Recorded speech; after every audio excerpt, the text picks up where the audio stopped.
京東跌穿短期平均線150是撈底位，還是中繼站？京東集團09618，截至今日24日10點14分，最新報164.1元，股價暫時波動於162.2至166.4元之間。近日股價出現明顯調整，上日23日收報162.90元，單日跌幅達 2.75%， 3日內振幅高達 9.27%， 反映市場波幅擴大，短線走勢進入關鍵位置。從技術層面來看，目前股價正處於10天、20天及30天線之間震盪，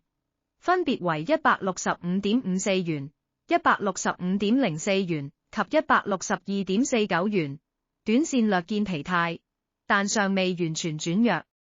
RSI 指標為52，屬中性區間，配合保力加通道顯示價格貼近中軌，整體仍維持中性偏多格局。短線支持位分別為156.9元及146.5元，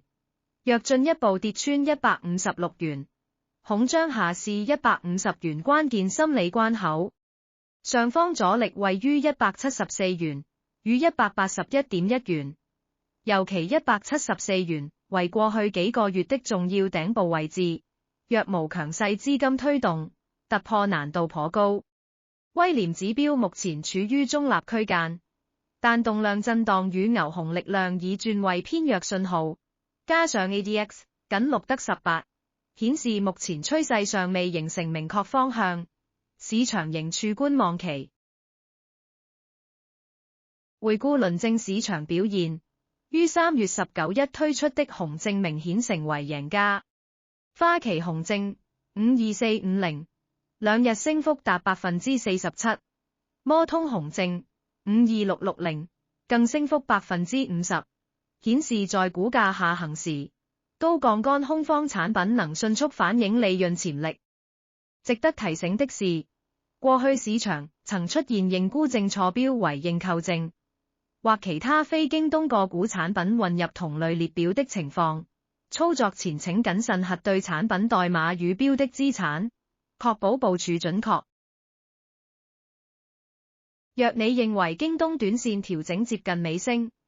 並相信150至156元區間具備穩固支持，可考慮部署認購證或牛證。認購方面，摩通認購證25470及摩利認購證25518兩款認購證同樣以175.1元為行使價，槓桿分別為 6.2 及 6.7 倍，適合短線搏反彈者部署。牛證則可留意瑞銀牛證57170，收回價為152元，實際槓桿高達13倍，一旦股價守穩156元並反彈，該類產品將快速放大收益，但因距離支持位不遠，風險管理亦不可忽視。若你認為京東反彈乏力，甚至擔心跌穿支持區進一步尋底，可考慮部署熊證。